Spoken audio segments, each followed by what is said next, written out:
जगत में कोई ना परमानेंट, जगत में कोई ना परमानेंट।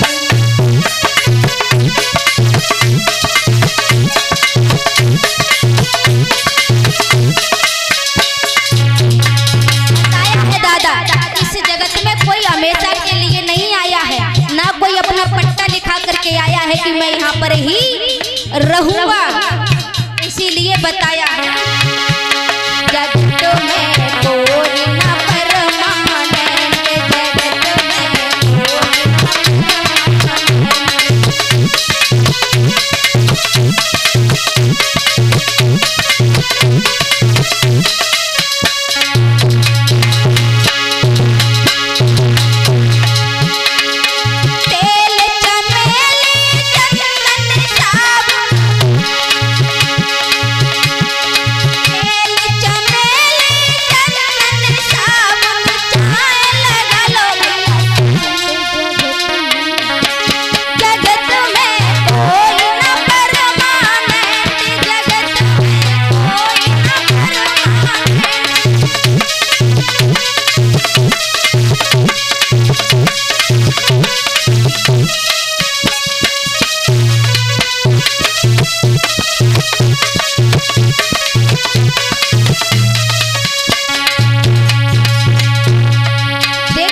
बताया है, चाहे कितने भी तेल लगाओ, चाहे सेंट लगाओ, लेकिन एक दिन जाना सबको है। हमेशा हमेशा के लिए कोई नहीं आया है। कैसे आग लगने लगी दुनिया में,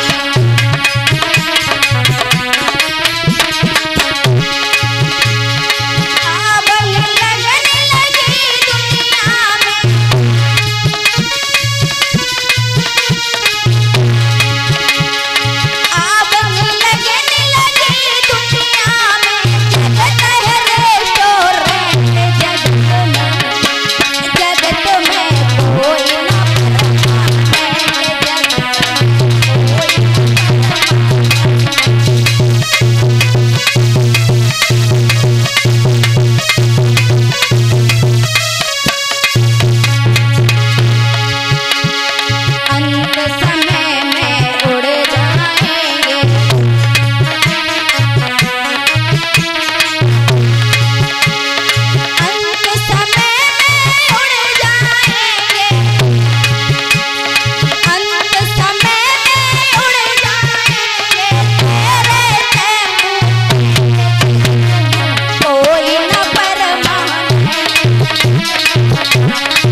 शांति नहीं है तब तक कहीं शांति नहीं है दादा। कैसे?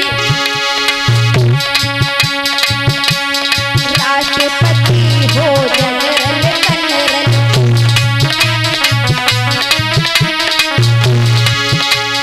राष्ट्रपति हो जनरल कनरल,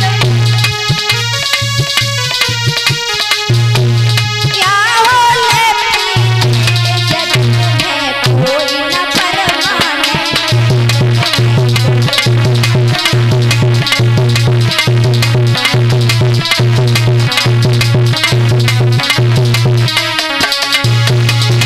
बताया है कि चाहे राष्ट्रपति हो चाहे मुख्यमंत्री हो चाहे कोई हो, लेकिन सबको एक ही घाट उतरना है। कहाँ पर? शमशान। कहते हैं कि जहाँ पर सबकी शान बराबर हो उसी को कहते हैं शमशान। कैसे? काल सभी को खा जाएगा,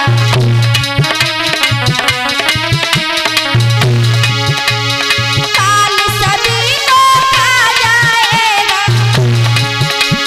काल सभी को खा जाएगा।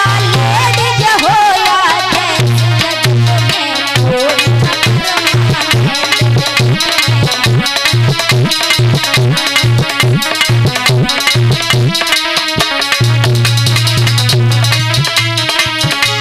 जगत में कोई न परमानेंट, जगत में कोई न परमानेंट।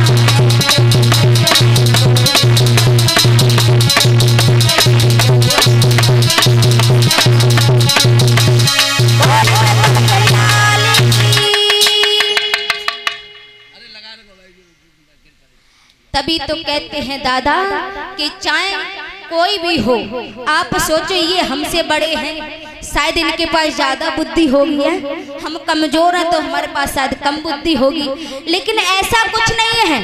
देखिए अपने अपने लिए आज के जमाना ऐसा है, आज के जमाने में सब अपने अपने लिए होशियार हुआ करते हैं। तुम सोचो कि ये पैसे वाला है तो शायद ये हमसे ज्यादा होशियार होगा, फिर बूझा जाए तो पैसे वालों का जितना घमंड होता है उतना घमंड किसी के पास होता नहीं है, क्योंकि उसके पास पैसा है लेकिन दिल नहीं है।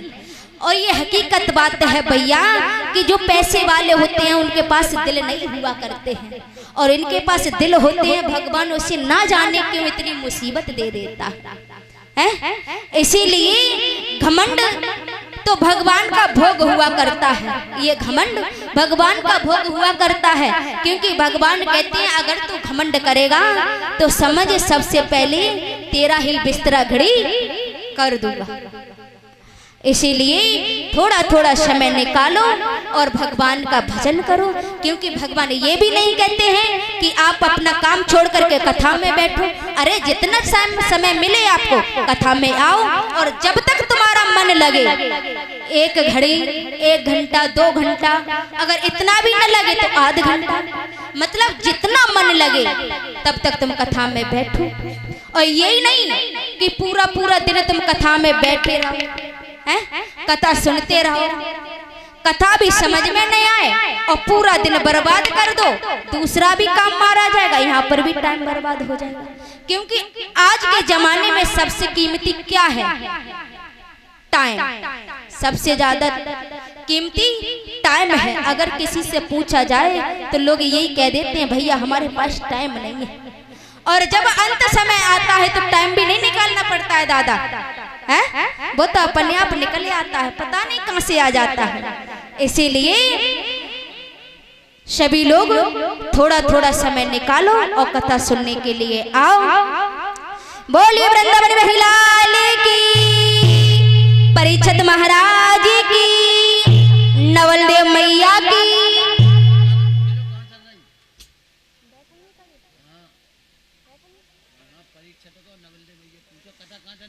परीक्षित महाराज ही नहीं है, पूछे कैसे? नवलदेव मैया आई है, वो भी अभी आई है।